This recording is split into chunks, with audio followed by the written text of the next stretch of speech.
Chapter 1: Philosophy and the Search for Truth. Lesson 1: The Meaning and Value of Philosophy and the Art of Philosophizing. Before we embark on the study of philosophy of the human person, we will start by focusing on the meaning and value of philosophy. Philosophy is not only rich in meaning, it is also very valuable in our life. But its value is found not only in its being rich in meaning and concept, but also in its being an art. As an art, it is something that must be practiced. The meaning of philosophy. The word philosophy has several meanings and usages. Some are very common, while some are profound. In fact, there could be as many definitions of philosophy as there are serious philosophers.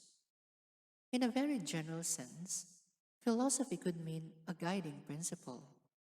For example, when someone says, "My philosophy in life is what is important is doing my best, not really being the best," he or she means to say that this is her or his guiding principle. Philosophy could also mean reason, rational, or basis of something. When someone asks, "What is the philosophy behind such project, activity, or endeavor?" he or she wants to know the reason behind such project or endeavor. Similarly, philosophy could also be understood as the study of cause of something. For example, we say that philosophy is the study of the cause or foundation of knowledge. Sometimes, we also describe something or someone as being philosophical. When we say that someone or something is being philosophical, we could either mean that one is taking things in a very profound way, or that he or she is being too analytical about a particular subject matter or topic. When we say that something is too philosophical, we could mean that it is very complex or profound and that it requires a thorough analysis and assessment in order to understand it. These are just few of the reasons why it is common to refer to philosophy as something very difficult to understand and that it normally challenges the mind. Because of the various meanings of philosophy and the complexity and profoundness associated with it, we tend to have different attitudes towards its significance. There are those who say that philosophy is important in life because it allows us to have a better, if not a thorough understanding of things around us. There are also those who are unable to understand its significance and just dismiss it as something useless. At least, those in the academe recognize the value of philosophy. However, there are those outside the academe who use it in a very negative sense. This is why there is a distinction between the word philosophy and the Filipino term pilosopo. According to Quito, a Filipino professor in philosophy, there are two usages of the term philosophy in the current local trend or in our own local setting. These are popular and the academic uses. When someone talks about the popular usage of philosophy, he or she is reminded of how the common people think of the way a philosopher explains things or events in one's surroundings. To most common people, a philosopher is someone whose way of thinking is different from those around him or her. The English term philosophy is virtually unknown at this level. What is used is the Filipino word for someone who does philosophy, which is pilosopo. It has a somewhat pejorative meaning because it is applied to a person who argues lengthily, whether right or wrong, and would come up with all sorts of reasons. The philosopher, in the negative sense, is who only considers as one aspect of reality. He or she has a very myopic or very limited and partial view of things. The only perspective that he or she considers is his or her own perspective and cannot take the perspective of others. He or she is one who will cling only to his or her own beliefs and never try to understand or consider the beliefs or views of others. But during the early days, there were those like the character of Pilosopong Tasio, who appears in the novel of Jose Rizal, who represent the good sense of Pilosopo. These people engage others in a profound discussion. Oftentimes, their ideas are so profound that ordinary people cannot fathom or understand what is being explained or discussed. As a result, people like Pilosopong Tasio end up being regarded as crazy by common people. When we speak about the academic usage of philosophy, we refer to the kind of philosophy being taught in schools, discussed in conferences, and published in scientific journals and books. In the Philippines, it is difficult to dissociate these two usages from the other because the pilosopo, in the negative sense, has already seeped into the academic consciousness with a damaging effect. Even in schools, students think that a philosopher is someone who always complicates things and argues only from his or her own perspective and myopic view, with the intention of proving people wrong and himself or herself right. There is then a need to educate the people, especially the young students, about the value of genuine philosophy or philosophizing.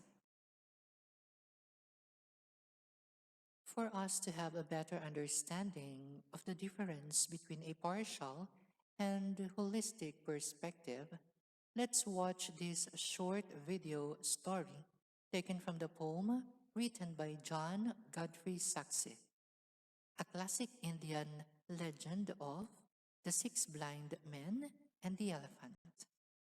The Six Blind Men and the Elephant. Once upon a time, there were six blind men. They lived in a town in India. They thought they were very clever. I am very smart. I am smarter than you. No, I am the smartest man in this town. Every day, they argued with each other.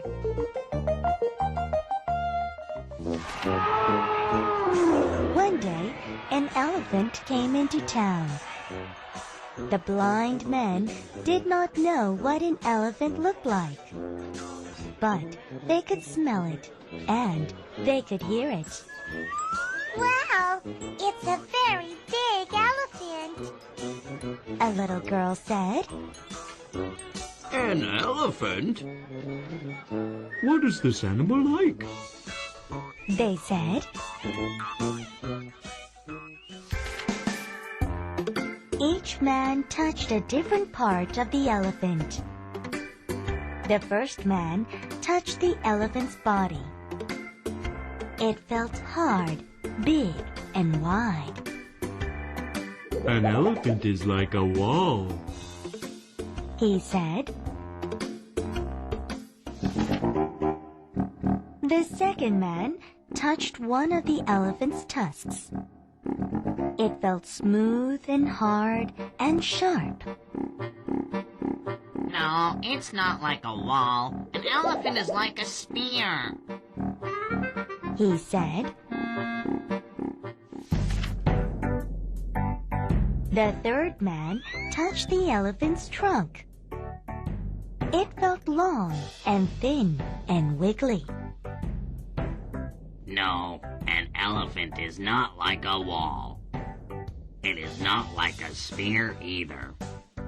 An elephant is like a snake. He said. The fourth man touched one of the legs. It felt thick and rough and hard and round. No, an elephant is not like a wall. It's not like a spear or a snake either. An elephant is like a big tree. He said.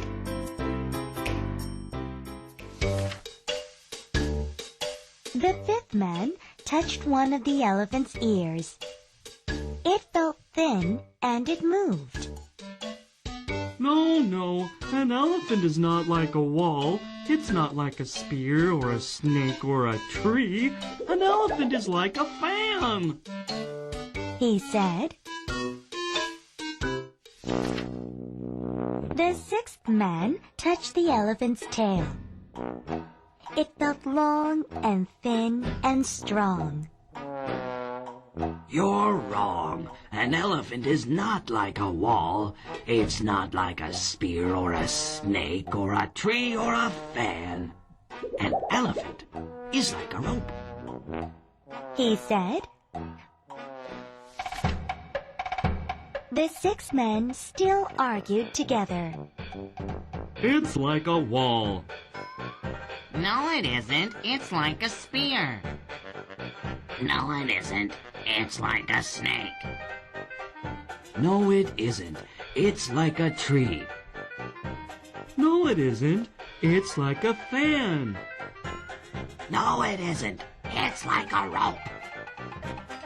They did not agree.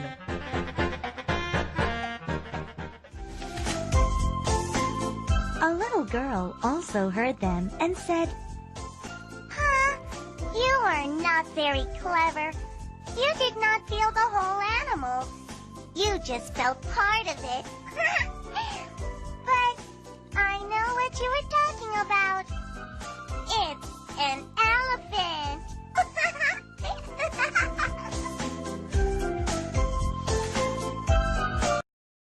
For your activity, form groups of 5 and discuss your answers to the following questions. Did anyone among the blind men give the correct answer? Why or why not?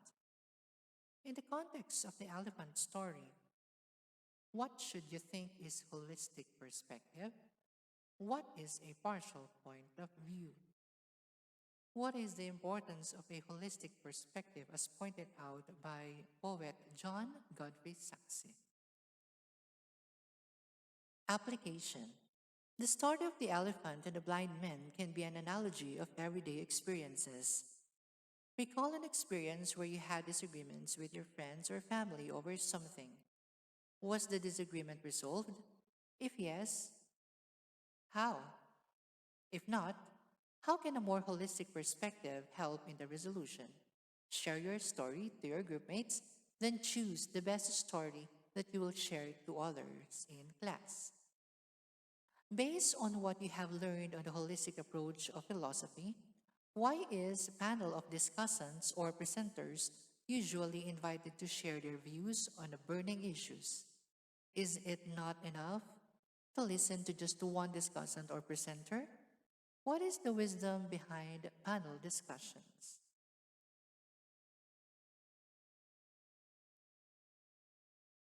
Analysis. Philosophy and its holistic approach. A philosopher's way of thinking can be described as abstractive. This means that it rises from the level of everyday life to a higher level that gives a bird's eye view of the whole. Try to recall an experience in which you were able to climb a tower, reach the peak of a mountain, and view things from the window of an airplane. The view is certainly different from up there than from the ground. When you are on the ground, you see roads, buildings, and all that make up the busy everyday life, one at a time.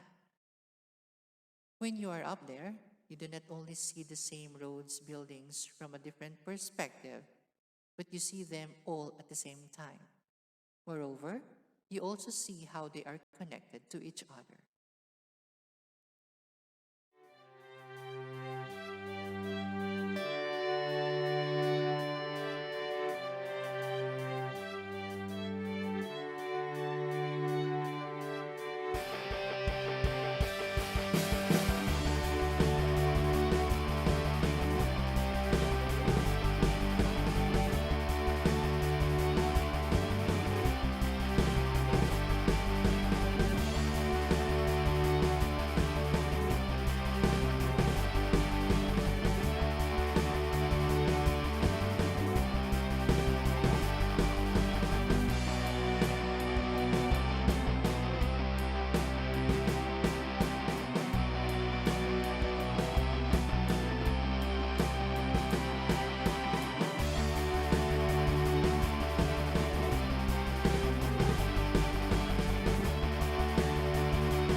Let's take a tour around the world from the view coming from NASA. The first philosophers noted in history hail from the ancient Greek civilization. The ancient Greek philosophers asked the question, what makes us all connected to each other? What makes us one? What underlies everything that exists? The first noted philosopher in Western history is Thales, circa 624 to 545 BC. He was a thinker who loved to gaze at the stars by sensing the harmony of things in the universe. He said that everything is related to each other because everything that exists contains water. Thales of Miletus lived during the 6th and 5th centuries BC in modern-day Turkey.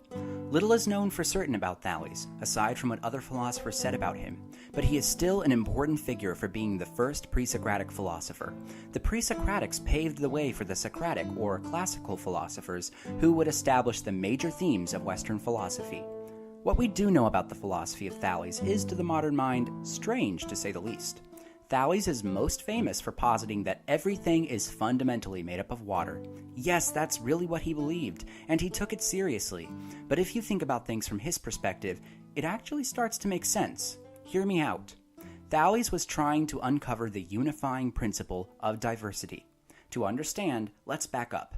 Thales was unique for rejecting the Greek pantheon of gods and looking for predictable laws in nature, much like modern scientists. In other words, Thales thought the world was rational, orderly, and understandable through investigation and inquiry. This was a pretty new idea for the Greeks. Greek gods were precarious and unpredictable, constantly fighting and filling the world with chaos as well as order. Thales was rejecting this notion that the world was a fairly random place full of unrelated forces that sometimes lost and sometimes won. He had to justify his own model of the universe, and if the universe was to be rational and orderly, there had to be something more to it than lots of random, unconnected parts. There had to be something underneath everything, unifying everything, and describing diversity through unity. To put it in ancient language, Thales wanted to identify arche, or unifying principle. But arche is more than just a glue that holds everything together. It also moves them, because Thales wanted to explain life. The universe is full of motion and action, but why? It could be dead, still, and lifeless. Arche is the source of this action, and it also is the source of all life. As such, arche has a dimension of intelligence. It permeates, lives, and moves. If this sounds a lot like the Force from Star Wars, you're definitely starting to understand what arche is. But there's a big and important difference. Thales didn't think the arche was invisible or intangible, but just assumed it was something material that could be touched and seen. Of all the elements, Thales identified water as the arche. So why water? Well, think about it. In ancient times, the laws of physics were not well understood. Rivers flowed to the sea, waves crashed, the tides went in and out, water seemed to move all on its own.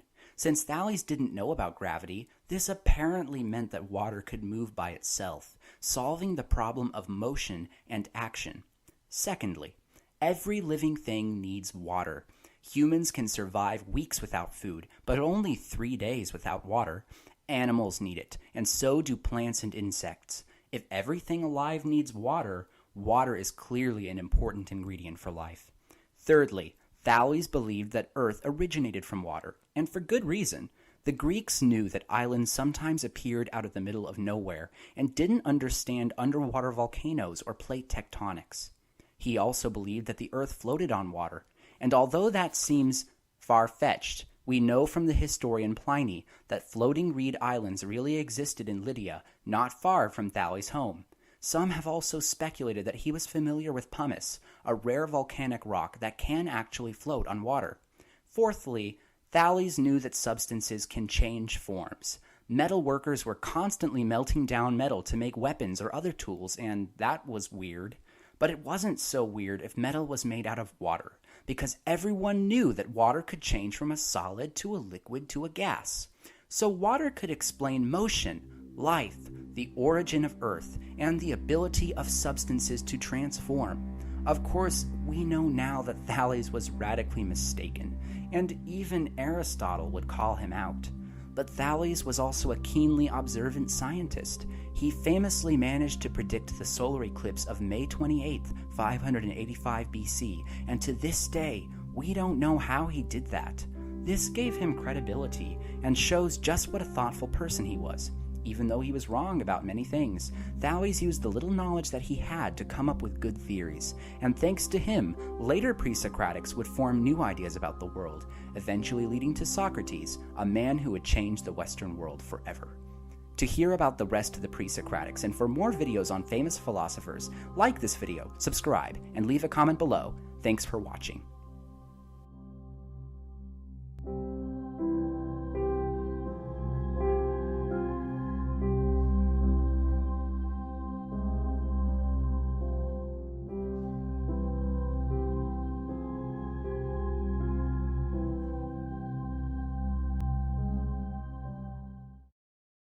Let's get to know more about Thales. Hello Philonotes friends, welcome back. In today's whiteboard edition, I will discuss the important concepts in doing philosophy to provide the students in philosophy with basic information that would help them understand the approaches to doing philosophy. To begin with, the act of doing philosophy necessarily involves the act of asking questions, contemplating about the mystery of life, and constructing arguments, and be able to rationally evaluate them in the end. For this reason, doing philosophy means to ask questions, to reflect, and to formulate and evaluate arguments.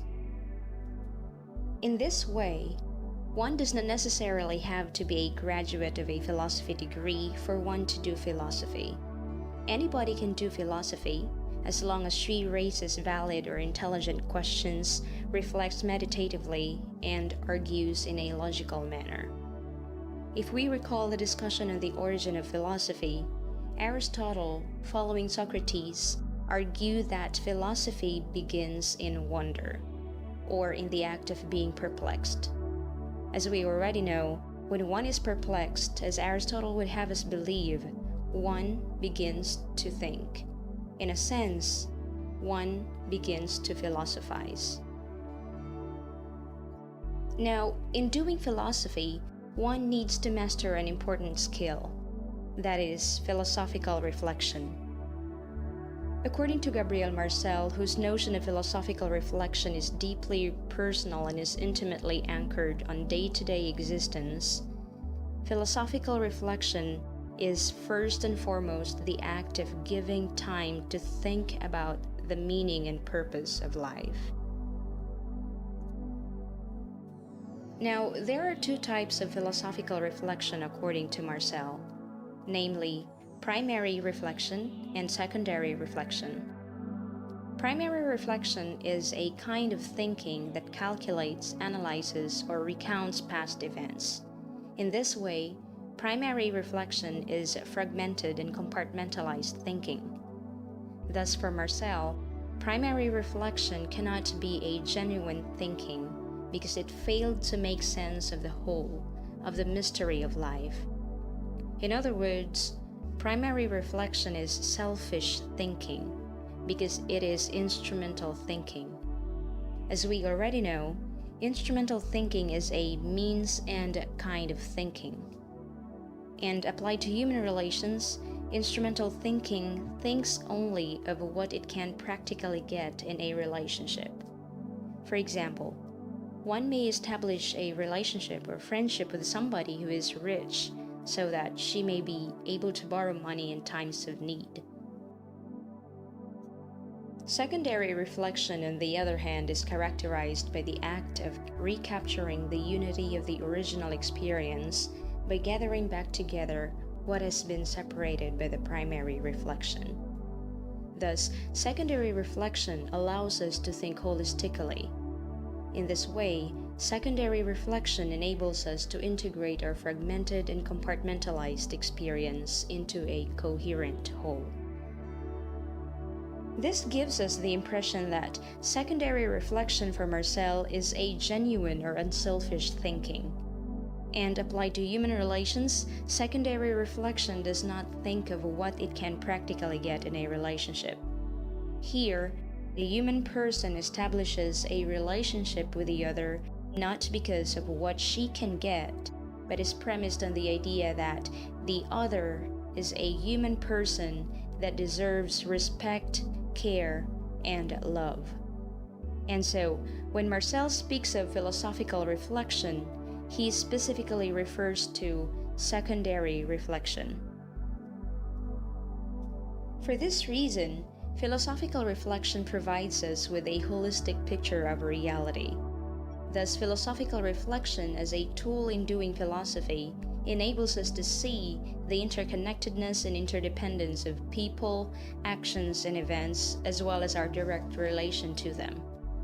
Indeed, philosophical reflection as a tool in doing philosophy allows us to deepen our understanding of ourselves as well as our role and place in the world. Marcel's notion of primary reflection can be expressed most visibly in our ability to think logically, that is, in the ability of the mind to construct and evaluate arguments. For this reason, although it may appear as a kind of selfish thinking when applied to human relations, primary reflection can be considered as another important tool in doing philosophy. One important characteristic of doing philosophy properly is the ability to express and support one's claim rationally. Thus, if we are not able to justify our views or claims, then we are not doing philosophy. For this reason, in doing philosophy, we must learn how to construct and evaluate arguments properly, for it is with the use of arguments that we are able to express our thoughts in a clear and logical manner. In this way, we do not only promote agreement and harmony, but also objective thinking. Let us consider this argument as an example. Premise 1. All human beings are mortal. Premise 2. But the President of the Republic of the Philippines is a human being. Conclusion. Therefore, the President of the Republic of the Philippines is mortal. In this argument, we can see that if the premises are assumed to be true, then the conclusion must also be true. That is, if all human beings are indeed mortal, and that the President of the Republic of the Philippines is a human being, then we have to accept the conclusion that the President of the Republic of the Philippines is mortal. If we reject the conclusion, then we are making a logical error, since it is what the premise entails. Since the premises of the argument inevitably lead us to this particular conclusion, then the argument is valid or sound argument.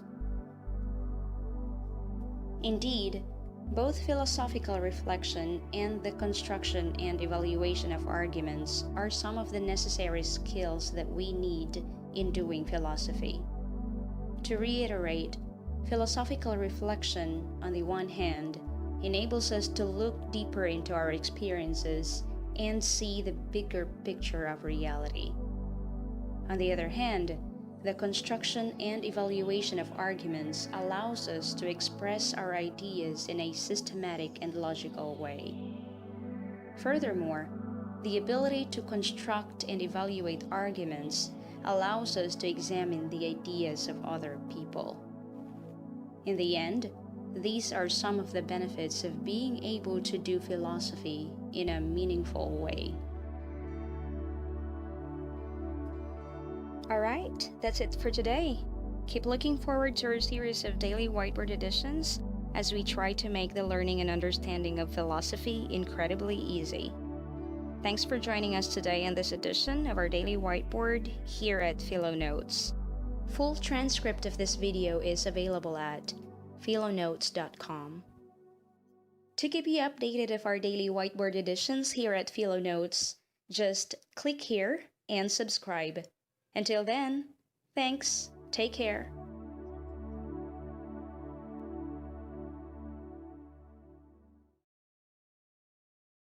The etymology of philosophy.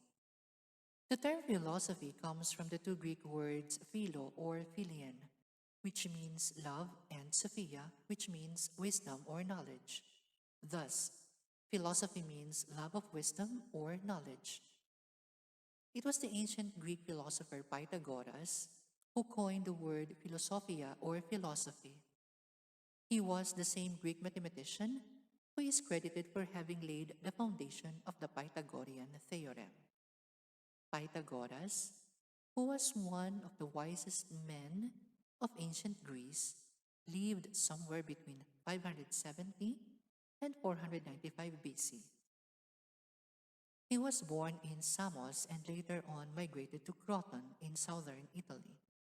According to a story, he was asked by a local king if he was a wise man like his contemporaries, the sophists, who regarded themselves as wise men. Pythagoras humbly told the king that he was not a wise man. The king asked him then what he was. Pythagoras told the king he was just a philosophus and that he was trying to search for wisdom. This was because he loved wisdom. It was from this answer by Pythagoras that philosophy came to be known as love of wisdom. But what does love mean in this definition? The Greeks consider three kinds of love: eros, agape, and philia. The term eros or erasthai refers to a kind of love that is passionate and intensely desires something. It is often referred to as a sexual desire. Hence, the modern notion of erotic. Eros, as the love of desire or acquisitive love, is self-centered and is often a selfish response to some particular qualities of the beloved like goodness or beauty. Philia involves a fondness and appreciation of the qualities of the beloved, but such fondness is not egotistical because the response is not centered on the desire to acquire the object. For the Greeks, the most common form of philia is friendship, but it could also be applied to the love of one's family or community, job, or discipline. Like eros, philia is also considered as a response to some particular qualities in one's beloved. Agape refers to the unconditional love of God for man, but it could also be extended to a kind of brotherly love for all humanity.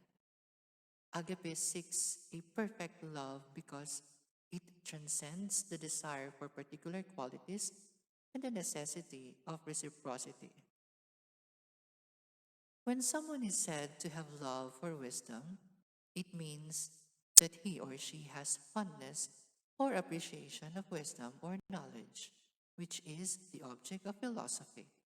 When someone appreciates something or someone, such as knowledge or wisdom, he or she would naturally want to pursue it.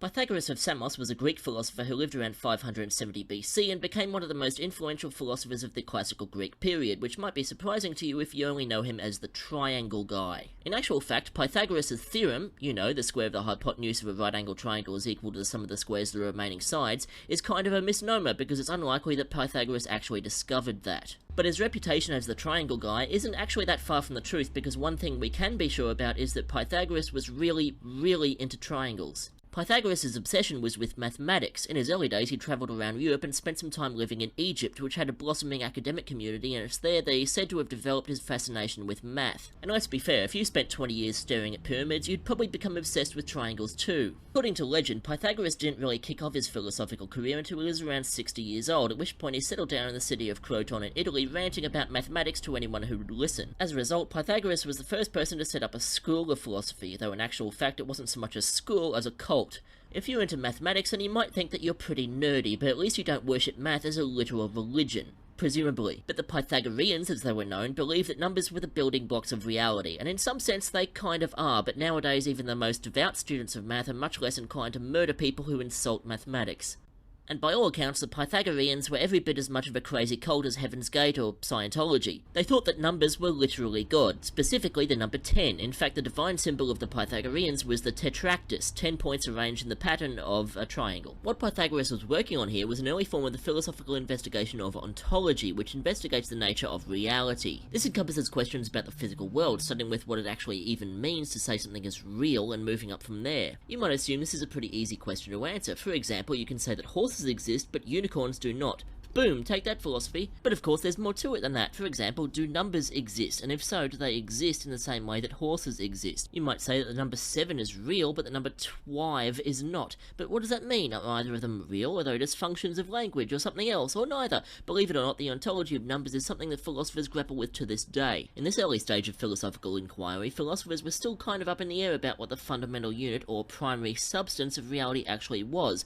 Thales of Miletus, who is usually credited as the first Greek philosopher, thought that the universe was fundamentally made out of water. Anaximenes believed that it was made out of air, and Heraclitus believed that it was made out of fire. Pythagoras disagreed with all of them and believed that the world was made out of numbers and that math was fundamentally the base unit of all reality. The Pythagoreans dedicated their lives to making mathematical discoveries, all of which Pythagoras himself was given personal credit for. For example, the fact that the sum of the angles in a triangle is equal to 180 degrees, as well as the concepts of square numbers and the whole idea of geometry. Pretty much everything that you learned in primary school mathematics could be traced back to something that Pythagoras, or more likely the followers of Pythagoras, discovered. On top of that, it's believed that the Pythagoreans were the first to work out that the Earth is a sphere, although many people today attribute that discovery to Christopher Columbus, because in today's world people find it hard to believe that knowledge existed before America. Of course, no discussion about Pythagoras would be complete without mentioning the crazy details of his personality cult. It was said that the Pythagoreans weren't allowed to eat beans, couldn't touch a white chicken, couldn't look in a mirror if it was beside a light, couldn't cross a road, and couldn't eat meat. Oddly enough, the primary sticking point seemed to be the beans. For some reason, Pythagoras just really hated beans. According to one legend, a Pythagorean student named Hippasus was the first person to discover what we now call irrational numbers, or numbers that can't be expressed as a fraction. For example, if you try to apply Pythagoras' theorem to a triangle where both straight sides equal 1, you wind up with a square root of 2, which is a number so insane that not even Pythagoras could wrap his head around it. Legend has it that Pythagoras was so incensed by this discovery that he had Hippasus killed. Despite the fact that Pythagoras and his cult were pretty balls to the wall insane, they were still one of the biggest inspirations on Plato, who later became one of the most important people in philosophy, so a pretty major achievement for the triangle guy.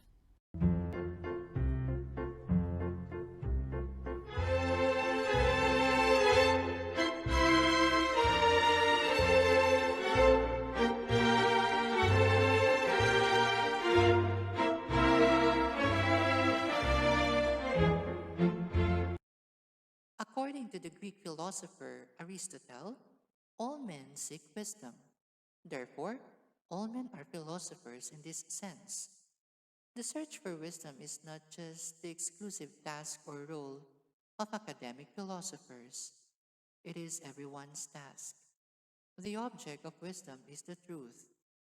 The pursuit of the truth is therefore the noble aspiration of every rational individual. Wisdom and knowledge are often used interchangeably. One should be aware that there is a difference between the two. The term wisdom refers to understanding of the meaning, reason, or causes of things. It is a more general view and at the same time a deeper appreciation of reality. On the other hand, knowledge refers to the acquisition of ideas, information, theories, the application of certain scientific principles and formula, or the mastery of certain methods or procedures. When one studies a particular discipline like chemistry, he or she gains knowledge about the concepts, principles, different formula, and procedure involved in this branch of science. One also learns how to apply chemistry to his or her everyday living.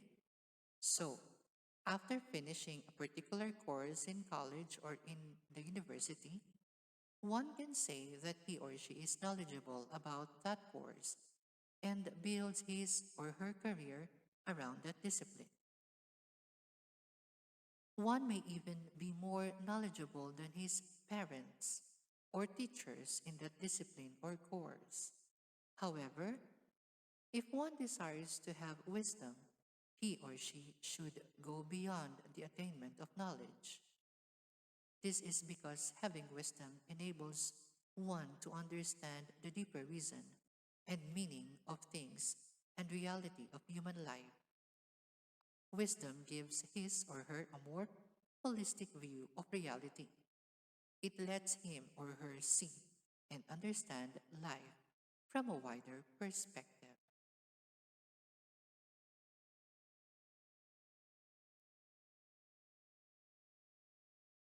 Aristotle was born around 384 BC in the ancient Greek kingdom of Macedonia, where his father was the royal doctor. He grew up to be arguably the most influential philosopher ever, with modest nicknames like the Master and simply the Philosopher. His first big job was tutoring Alexander the Great, who soon after went out and conquered the known world. Aristotle then headed off to Athens, worked with Plato for a bit, then branched out on his own. He founded a little school called the Lyceum. French secondary schools, the lycées, are named in honour of this venture. He liked to walk about while teaching and discussing ideas. His followers were nicknamed Peripatetics, the Wanderers. His many books are actually lecture notes. Aristotle was fascinated by how many things actually work. How does a chick grow in an egg? How do squid reproduce? Why does a plant grow well in one place and hardly at all in another? And, most importantly, what makes a human life and a whole society go well? For Aristotle, philosophy was about practical wisdom. Here are 4 big philosophical questions he answered. 1. What makes people happy? In the Nicomachean Ethics, the book got its name because it was edited by his son Nicomachus, Aristotle set himself the task of identifying the factors that lead people to have a good life, or not.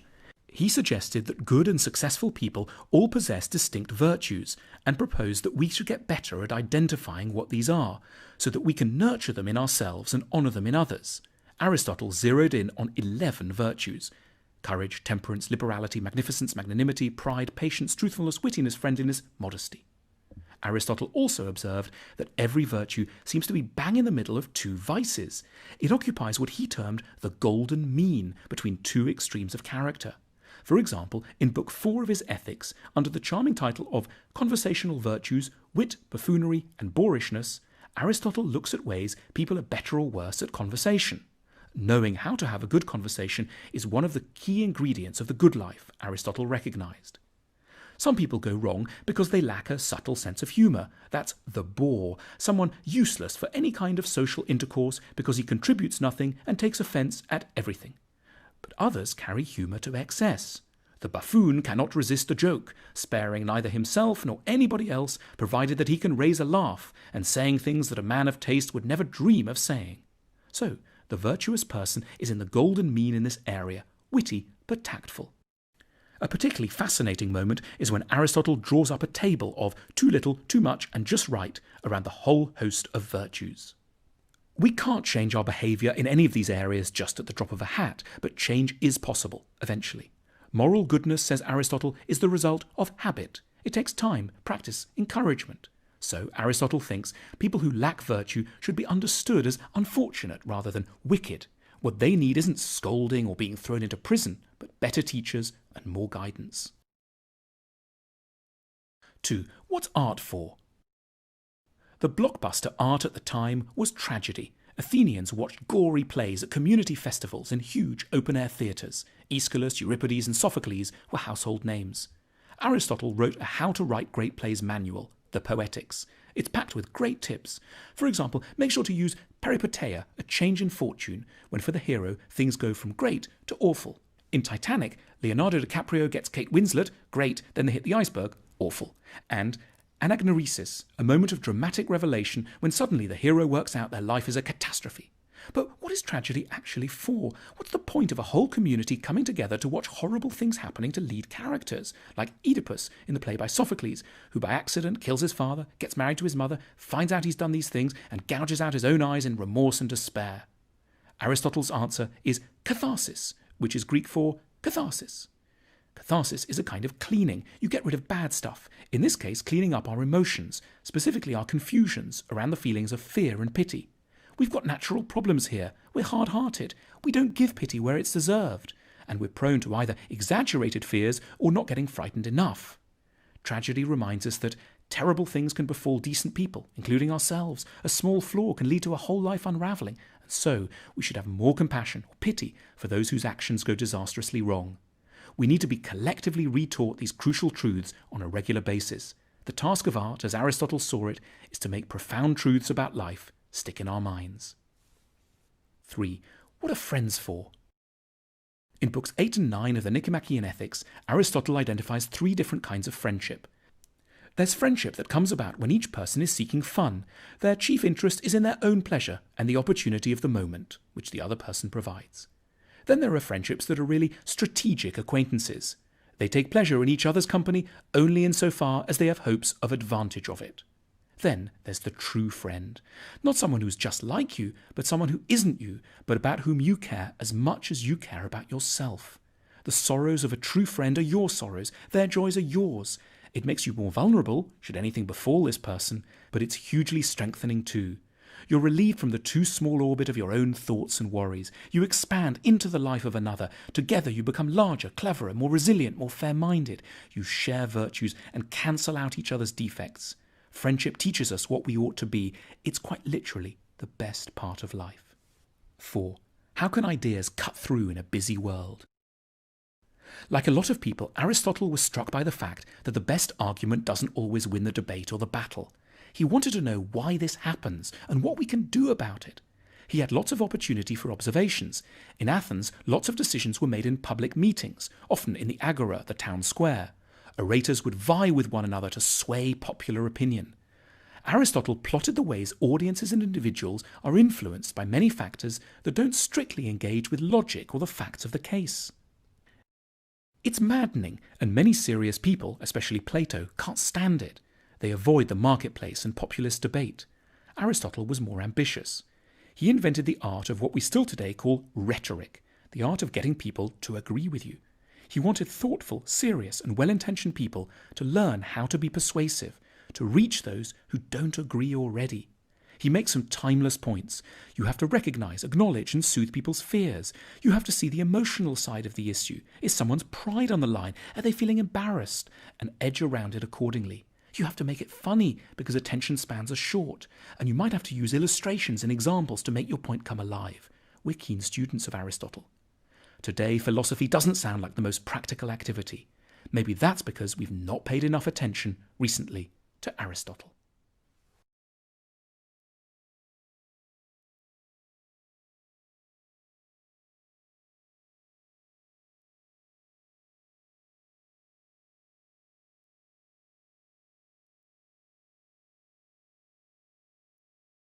To sum up, the term philosophy comes from the 2 Greek terms philo, which means love, and sophia, which means knowledge or wisdom. Hence, philosophy means love of wisdom. Knowledge is different from wisdom. Wisdom is profound understanding of the meaning, reason, or causes of things. It is more general view, and at the same time, a deeper appreciation of reality. Knowledge is the acquisition of ideas, information, and theories, the application of certain scientific principles and formula, or the mastery of certain methods or procedures. Traditionally and academically, philosophy is defined as the science of all things or beings in their ultimate causes and principles known by human reason alone. The value of philosophy is different from that of the other sciences. Philosophy provides food for the mind, nourishment for the spirit. The value of philosophy can be found in the goods of the mind or the spirit. As rational individuals, people are capable of philosophical reflection. To philosophize is to satisfy one's wondering, to search for the meaning and reason of things, and to contemplate on the reasons, causes, and meanings of things and of man's existence through the use of human reason. Lastly, philosophical activity has two basic components: reason and experience. Reason enables people to reflect on or examine the underlying meaning or reasons of things or realities.